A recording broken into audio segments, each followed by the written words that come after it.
ने लंका मध्य प्रवेश किया। कवि कुमार ने लंकेश्वर को रघुवर का प्रस्ताव दिया।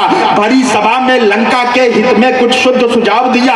रक्त बहे निर्दोषों का तो प्रभु मन होता भारी है। रघुनंदन को अपनों के संग शत्रु प्रजा भी प्यारी है। रघुभूषण के बाणों को किंचित ना क्रुद्ध करेंगे हम। क्षमा सहित सिय लौटा दो, बिल्कुल ना युद्ध करेंगे हम। क्षमा सहित, यह हमारा प्रस्ताव था। क्षमा सहित सिय लौटा दो, बिल्कुल ना युद्ध करेंगे हम। वनवासी के चरणों में निज शीश नहीं झुकने दूंगा। रावण का उत्तर आता है, वनवासी के चरणों में निज शीश नहीं झुकने दूंगा। रावण बोला, मैं कदापि यह युद्ध नहीं रुकने दूंगा। मेरे तप की ताकत से जल थल नभ थर्राते हैं। देवदूत क्या स्वयं देव भी रावण से घबराते हैं। मूर्ख अधर्मी ने विनाश का खंजर खुद को घोंप दिया। अहंकार के मद में निर्दोषों को रण में झोंक दिया। अहंकार के मद में निर्दोषों को रण में झोंक दिया। एक तरफ रावण का छल था। एक वो दृश्य देखिएगा जब दोनों सेनाएं आमने सामने हैं, कि एक तरफ रावण का छल था, दूसरी ओर सत्य की आशा। एक तरफ असुरों का बल था, दूसरी ओर तपस्वी भाषा।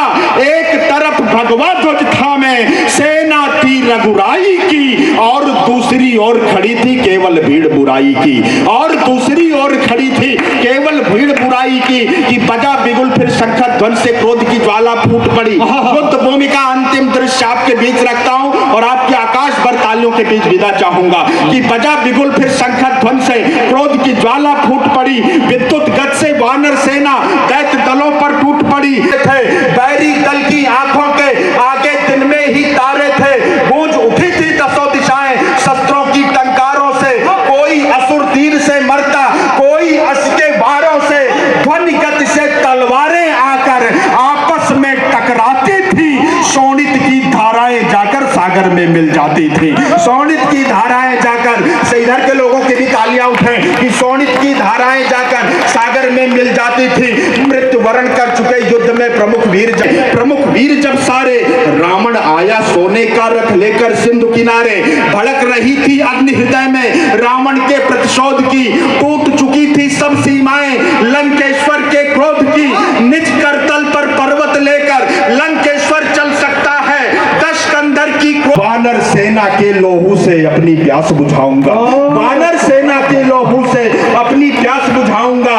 रावण का प्रस्ताव राम ने हंस करके, हमारे आराध्य है। एक और चरित्र देखना उनका। रावण का एक तरफ उनका शत्रु उन्हें चुनौती दे रहा है और हमारे प्रभु श्री राम किस तरह से उसे स्वीकार करते हैं।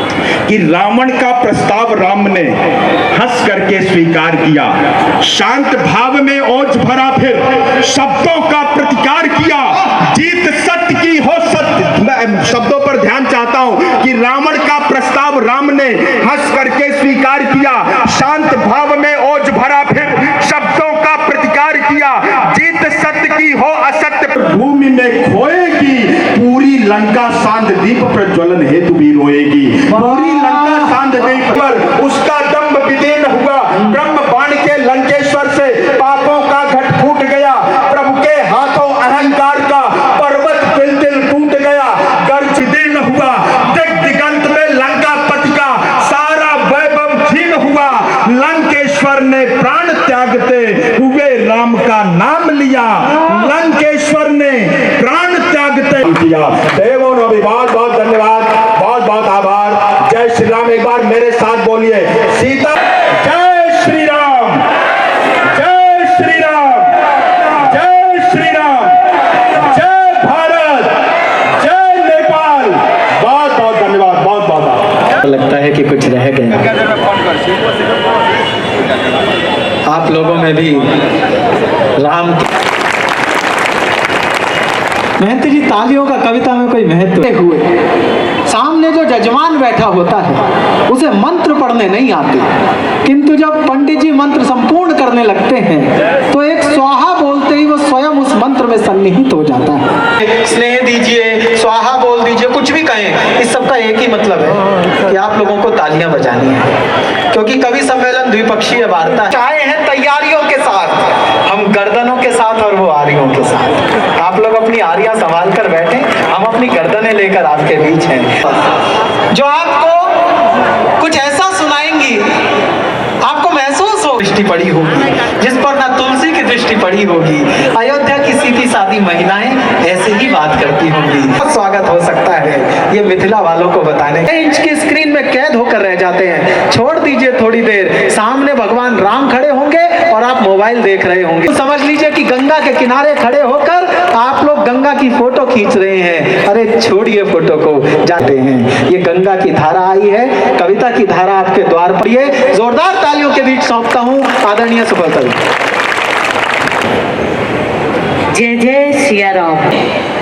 यहाँ के लोगों को देना चाहती हूँ, आशुतोष जी को देना चाहती हूँ कि आप सबने मुझे यहाँ पर इस पावन धरा पर अपनी बात कहने का मौका दिया है।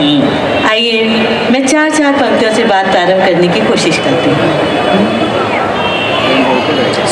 कि प्यार करने की कोई धड़कन कभी दिल में सोती नहीं, प्यार करने की हद कोई होती नहीं, कोई धड़कन कभी दिल में सोती नहीं, प्रेम का व्याकरण सच न होता अगर, प्रेम का व्याकरण सच न होता अगर, राम की याद में सीता रोती नहीं, प्रेम का व्याकरण,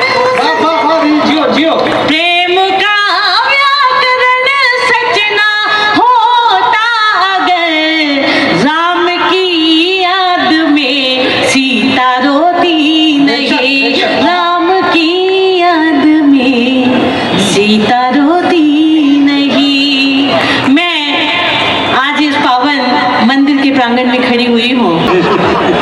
तो आप अन्यथा न लीजिएगा, इसलिए कि राम जब लंका विजय के बाद आए अयोध्या, उसके बाद आए थे जनकपुर सदल बल के साथ, तो उसमें कुछ बानर भालू भी आए थे। तो सारी योग्यता विद्वता के साथ मंच पे कुछ इस तरह के भी लोग हैं, तो उसको बहुत गंभीरता से आप मत लीजिए।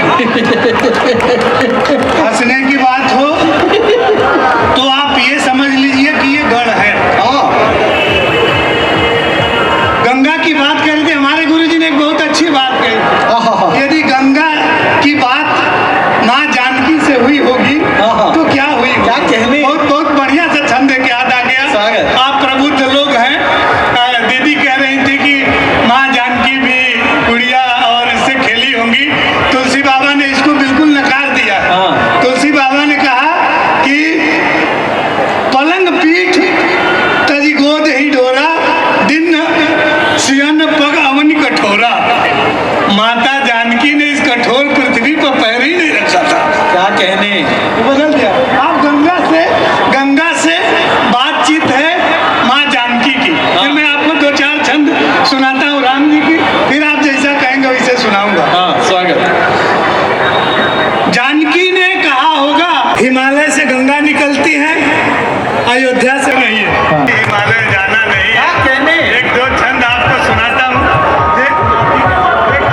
अब आप बताइए, जिसके बाप ने पूरे जीवन भर गांव वालों को गाली दी, ऐसा वो क्या करे कि पूरा गांव कहे कि इसके पिताजी बहुत अच्छे हैं। पिताजी मर गए, उनके मरने के बाद हम दो भाई हैं, लाठी लेके उसी चौतरे पे बैठते हैं, जो भी उधर से गुजरता है दौड़ा के पीटते हैं और गाली भी देते हैं। पूरा गांव कहता है इससे अच्छे तो इसके पिताजी थे जो केवल गाली देते थे, तो दौड़ा के पीटते होते। तो आप पंडित जी वाह, अभी सब वही है आपका मृत्यु से ले आओ लड़की। आपके पास तो बहुत बढ़िया बढ़िया हर तरह बदल कई फोटो देखे हमने, आप बदल बदल के देश में रहते ठीक है। हाँ अलग है महाराज जी का भी है। हम बात करेंगे मृत्यु की। हम इधर में सुनिए, सनातन धर्म में किसी की पूरी आयु हो जाए और वो मर जाए तो उसकी अंतिम यात्रा हम पूरे गाजा बाजा के साथ ले जाते हैं। हम बात करेंगे मृत्यु की और आपको हंसी आएगी। दोनों एक दूसरे के विरोधी तत्व हैं, लेकिन आनंद आपको पूरा आएगा। सुनिए, हमारे गांव में 1985 के बाद बिजली आई और टेलीविजन खरीदा गया और बाबूजी टीवी देखने बैठ गए। सुनिए कि नया नया टीवी जब घर में खरीदा गया, हाथ में रिमोट ले पसर गए बाबूजी। वाह, आप शब्द से जुड़िएगा, आप मिथिला के प्रबुद्ध लोग हैं, विद्वान लोग हैं। बैठने और पसरने में अंतर है। जैसे आप बैठे हैं इसको बैठना बोलते हैं, हमारे मणि जी जैसे बैठे हैं इसको पसरना बोलते हैं। खुल के नहीं, हंसने का विषय नहीं है। जो गार्जियन होता है, घर का बुजुर्ग होता है, वो पूरे अधिकार तत्व से सोफे पे फैल के बैठता है। आनंद लीजिएगा, चमत्कार देखिए कविता में कि नया नया टीवी जब घर में खरीदा गया, हाथ में रिमोट ले पसर गए बाबूजी और 4 बजे भोर से ही धर्म की बात सुन आस्था की नदी में उतर गए बाबूजी कि वसन विहीन तन तरुणी का देख देख केश रंगवा कर संवर गए बाबूजी। टीवी भी टीवी देखने की चक्कर में ब्लड प्रेशर बढ़ा तो गुजर गए बाबूजी। अच्छा सर, आदरणीय देखिए इन लोगों की महानता। हम माइक से कह रहे हैं गुजर गए बाबूजी, हंस रहे हैं। ये हंस रहे हैं, इधर से कह रहे हैं वाह वाह बहुत अच्छे आपके बाबूजी गुजर गए। ये हम कवियों का सहयोग होता है, ये पीछे से हमारा समर्थन कर रहे हैं। हम दुख की बात कर रहे हैं, कह रहे वाह वाह बहुत अच्छे बाबू। आज जो है, आज रसखान भी होते, कविता हमेशा परिवेश और यथार्थ के इर्द गिर्द घूमती है। आज यदि रसी कुंडली में लिखा है, अब जब खड़े होंगे तो चाय वाले आएंगे, इनको पता नहीं है। हम जान रहे हैं आप प्रबुद्ध लोग हैं, बहुत अच्छे लोग हैं, लेकिन हमारी आदत है कि हम देखते रहते हैं कौन ताली बजाते हुए भी ये सब बीच बीच में ताली बजवाते रहनी चाहिए। कि कोचिंग छोड़ महेश सुरेश दिनेश निरहेद बता कि प्यार की कई कविता रट मारे तब वो इस प्यार से नाच नचावे। एक चूंकि टाइम बहुत एक रचना सर मैं सुनाना चाहता हूँ, मेरी बहुत इच्छा है। और चूंकि मैंने जो कुछ अभी माँ गंगा यदि अपना धार्मिक विषयों पे को तारा था, तभी से तारिणी का दंश अब तक सह रही हूँ। मैं गंगा हूँ, अनवरत बह रही हूँ। सरस्वती में भी आ जाती हूँ। और एक तुलनात्मक अध्ययन जल्दी जल्दी सुनाता हूँ आपको कि दूध दही माखन मिश्री का अक्षय भंडार, यशोदा और देवकी का मिश्रित दुलार यदि कन्हैया को कन्हैया बनाकर विश्व में पूजने के लिए मशहूर कर देता है, तो गंगा का पानीदार पानी जब बूढ़े भीष्म के रगों में दौड़ता है तो योगेश्वर श्री कृष्ण को भी कुरुक्षेत्र में हथियार उठाने पे मजबूर कर देता है। क्या बात, वाह। हम जैसे कवियों से कि मैं माँ जानकी नहीं, माँ जानकी नहीं, जहान्वी हूँ मैं, मेरी अंतर वेदना से ये धरा फट भी गई सकती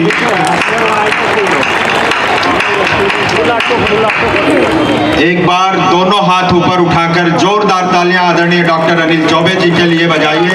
बहुत ही श्रेष्ठ काव्य पाठ आपने यहाँ इस मंच पर किया है, मैं बहुत आभार व्यक्त करता हूँ। और इस माइक पर मैं एक विशेष कार्य के लिए आया हूँ।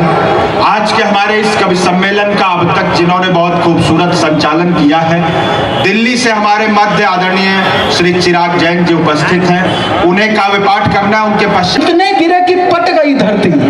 केवल धरती शब्द का आनंद लेना। शव इतने गिरे कि पट गई धरती। हनुमान राम जी की भक्ति का सबूत लाओ, ये भी अयोध्या ने किया था। हनुमान राम जी की भक्ति का सबूत लाओ। फटे हुए सीने में सिमट गई धरती। फटे हुए सीने में सिमट गई धरती। और सीता से चरित्र का प्रमाण मांगा राम ने, तो पीर इतनी बड़ी कि फट गई। बहुत अच्छे भाई, दोनों हाथ ऊपर उठाकर जोरदार तालियां। अद्भुत, वाह वाह वाह वाह वाह वाह वाह, क्या बात है, वाह। पीर इतनी बड़ी जिंदाबाद कि फट गई धरती। जब इतनी सारी भीड़ देखते हैं, इतने सारे लोग देखते हैं, तो आशुतोष जी सामान्यतः हम अपना सर्वश्रेष्ठ और सुपरहिट सुनाते हैं। जो आजमाया हुआ होता है मुख्यमंत्री जी वो वाली स्पीच देते हैं चुनाव में। लेकिन आज आप इतने सच्चे लोग हो। आज मैं कोशिश कर रहा हूं और मुझे लगना चाहिए कि साक्षात मां जानकी का आशीष मिला है मुझे। इन दिनों भगवान राम ने मुझ पर कृपा की है कि मैं राम कथा को काव्य में पुनः कह रहा हूं। उसका एक अंश आज यहाँ से उद्घाटन करना चाहता हूँ। बस आपसे एक अनुरोध चाहूंगा, जितने लोग हैं उतने रहना, क्योंकि राम जी का नाम लिया जाए और उसके बीच में जो विघ्न डालता है उसे असुर कहा जाता है। तो मैं यहाँ मिथिला में राम जी की कथा का एक छोटा सा अंश सुना रहा हूँ। मंत्री महोदया, बस 5 मिनट एक अच्छी बात सुना रहा हूँ। स्वागत है। आपने मुझे ये रामनामी उड़ाई और मैंने देखा इसमें कहीं सीता का नाम नहीं रखा। जय सिया राम। मिथिला के इस राम प्रेम को प्रणाम।